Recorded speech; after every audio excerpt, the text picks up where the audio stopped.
Hai hai, ketemu lagi dengan channel chemistry kita. Kali ini saya akan membahas materi kimia kelas 11 mengenai minyak bumi dan gas alam. Yang pertama mengenai pembentukan minyak bumi dan gas alam. Nah, sumber energi itu paling banyak berasal dari minyak bumi, gas alam, dan batu bara, di mana ketiga bahan bakar tersebut itu berasal dari pelapukan sisa-sisa organisme yang disebut dengan bahan bakar fosil. Nah, di sini ada proses pembentukan minyak buminya. Jadi, ganggang hidup di danau tawar atau juga ada di laut, itu dia akan mengumpulkan energi dari matahari dengan proses fotosintesis. Kemudian ganggang yang mati itu akan terendapkan dan terkumpul di bagian dasar bercampur dengan batu lempung membentuk batuan induk atau source rock. Selanjutnya, batuan induk itu akan terkubur di bawah batuan-batuan lainnya, di mana proses penguburan itu berlangsung selama jutaan tahun, tertutup salah satunya oleh batuan reservoir. Nah, karena adanya tekanan dan suhu bumi atau gradien geothermal, suhu batuan induk semakin panas dan terjadi proses pemasakan.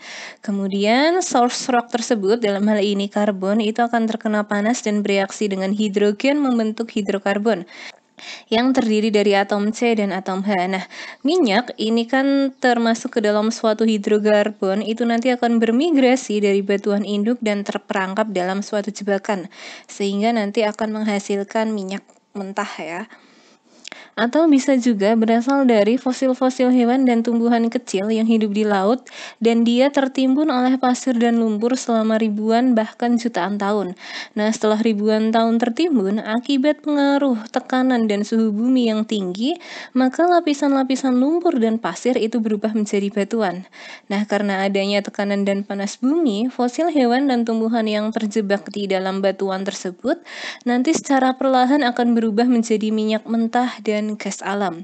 Jadi kurang lebih seperti itu proses pembentukan minyak bumi. Kemudian yang kedua ada komposisi atau komponen dari minyak bumi dan gas alam. Nah, minyak bumi ini adalah suatu campuran kompleks yang sebagian besar terdiri atas hidrokarbon. Utamanya adalah alkana dan sikloalkana. Nah, di sini ada komponen-komponen ya. Untuk minyak bumi itu komponen paling besar persentasenya adalah hidrokarbon, sekitar 90-99%. Di sini terdiri dari alkana, sikloalkana, dan aromatis. Kemudian ada juga kandungan senyawa belerang sebesar 0,1-7% berupa tioalkana dan alkanatiol. Ada juga senyawa nitrogen, senyawa oksigen, dan organologam yang persentasenya itu sangat kecil. Kemudian untuk komposisi dari gas alam yang paling banyak ini adalah metana atau CH4, di mana komponen metana dalam gas alam ini sebesar 70-90%. Kemudian ada etana, propana, butana, ini persentasenya sebesar 0-20%. Komponen lainnya ada karbon dioksida, oksigen, nitrogen, hidrogen sulfida, dan gas-gas yang lainnya atau gas mulia ya. Kemudian untuk pengolahan minyak bumi, jadi dari proses pembentukan minyak bumi tadi, jadi kan di sini ada organisme laut yang dia sudah mati dan tertimbun selama ratusan bahkan jutaan tahun. Kemudian fosil-fosil dari organisme dan tumbuhan tadi itu kan dia terjebak dalam lumpur dan batuan, dan dia berubah menjadi minyak dan gas. Kemudian pada saat ini gas dan minyak yang terjebak itu kalau mau kita proses atau kita olah harus melalui proses pengeboran ini. Jadi nanti minyak bumi itu biasanya berada di sekitar 3-4 km di bawah permukaan. Minyak bumi itu diperoleh dengan membuat sumur bor. Nah, pengolahan minyak bumi ini dimulai dengan memanaskan minyak mentah pada suhu sekitar 400 derajat Celcius, kemudian dialirkan ke dalam menara fraksionasi dan akan terjadi pemisahan berdasarkan perbedaan titik didih. Jadi nanti dari proses fraksionasi, ini adalah hasil atau skema eksplorasi minyak bumi dari alat penyulingan. Di sini ada furnace atau tungku panas dari proses pemanasan dalam minyak bumi itu. Nanti dia akan dihasilkan berbagai macam jenis. ada gas-gas petroleum, ada LNG, LPG, kemudian ada bahan bakar pesawat, bensin, gasolin, ada minyak tanah atau kerosin, minyak solar, minyak diesel, pelumas, lilin atau parafin, minyak bakar, dan bitumen atau aspal. Nah, untuk gas-gas petroleum itu jumlah atom C-nya sekitar 1-5. Kemudian untuk bahan bakar pesawat atau aftur itu jumlah C-nya adalah C4-C6.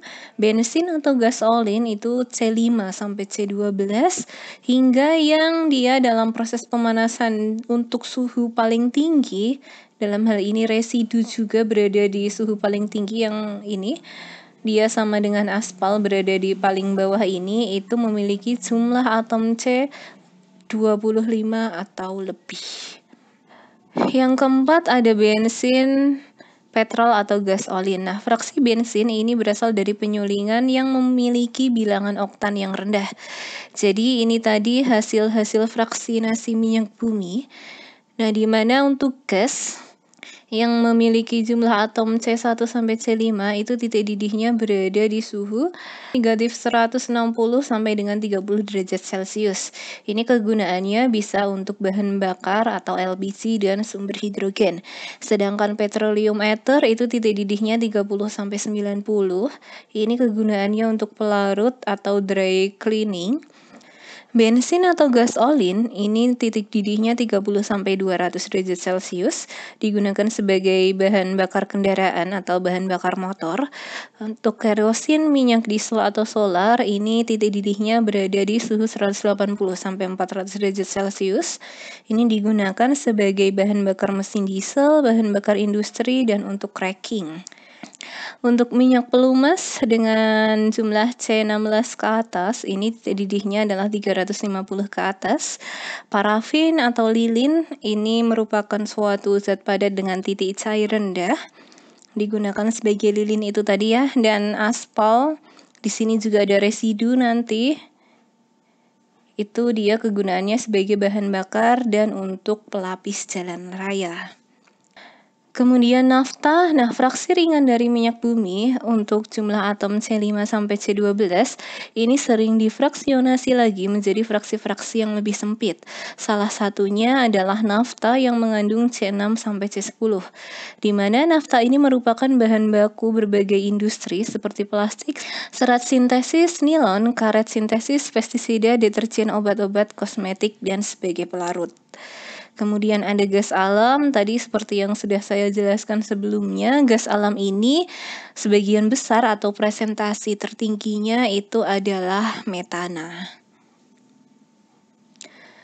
Untuk polusi udara akibat pembakaran bahan bakar fosil, yang pertama adalah sumber bahan pencemaran. Untuk pembakaran tidak sempurna, itu terjadi karena pembakaran yang tidak sempurna itu sendiri dan akibat adanya pengotor dalam suatu bahan bakar. Untuk pembakaran tidak sempurna itu mengandung karbon monoksida atau CO, partikel karbon atau jelaga, dan sisa bahan bakar yang merupakan hidrogen itu sendiri. Kemudian mengotor dalam bahan bakar itu biasanya mengandung sedikit belerang. Nah, pembakaran belerang ini akan menghasilkan oksida belerang atau SO2 dan SO3. Kemudian ada tel atau tetraetilit dengan rumus PbC2H5 4 kali, itu merupakan suatu bahan aditif dalam bensin, di mana pembakaran bensin bertimbal ini akan menghasilkan partikel timah hitam berupa PbBr2. Jadi di knalpot itu kan kadang ada partikel-partikel yang berwarna hitam. Nah, itu adalah hasil dari pembakaran bensin, di mana bensinnya itu dia mengandung timbal dan menghasilkan timah hitam. Nah, untuk mutu bensin itu ditentukan oleh angka oktan atau bilangan oktan, di mana bilangan oktan ini itu melambangkan persentase isooktana yang terkandung di dalam bensin. Contohnya adalah premium dengan nilai oktan 88. Artinya kalau dia memiliki nilai oktan 88, 88%-nya adalah isooktana dan 12%-nya adalah N-heptana. Yang kedua ada asap buang kendaraan bermotor. Nah, ada 9 komposisi dari suatu contoh asap kendaraan bermotor, di mana dalam asap kendaraan bermotor itu persentase gas yang paling besar itu adalah nitrogen sebesar 78%, ada karbon dioksida sebesar 9%, ada karbon monoksida 6%, yang lainnya ada oksigen, hidrogen, hidrokarbon, oksida nitrogen, dan belerang dioksida. Kemudian yang ketiga ada pengubah katalitik atau catalytic converter. Nah, salah satu cara untuk mengurangi bahan pencemar yang berasal dari asap kendaraan bermotor itu kita harus memasang pengubah katalitik pada knalpot kendaraan. Jadi ini ada skema dari pengubah katalitik. Jadi ini kan ada pipa knalpot ya yang biasa ada di kendaraan bermotor. Kemudian ini ada knalpotnya. Nah, di sini itu dia ditambah atau dipasang suatu pengubah katalitik. Gunanya apa? Nanti pengubah katalitik di sini akan mengurangi bahan pencemar yang berasal dari asap kendaraan bermotor, sehingga dia akan mengurangi pencemarannya. Yang keempat ada efek rumah kaca atau greenhouse effect. Nah, tanaman dan material lain yang telah mengalami pemanasan itu akan memancarkan radiasi inframerah yang berupa gelombang panas. Nah, akan tetapi gelombang panas itu tidak dapat keluar karena diserap oleh kaca dan meradiasikannya kembali ke dalam rumah kaca. Akibat proses itu, maka akan terjadi peningkatan suhu di rumah kaca yang menimbulkan efek rumah kaca. Kemudian yang kelima ada hujan asam. Nah, air hujan itu melarutkan gas karbon dioksida atau CO2 yang terdapat dalam udara membentuk asam karbonat atau H2CO3. Air hujan ini memiliki pH yang lebih rendah dari 5,7 yang disebut dengan hujan asam. Jadi aslinya hujan itu dia seperti ini. Ada proses CO2 ditambah H2O menjadi H2CO3. Nah, dikatakan asam.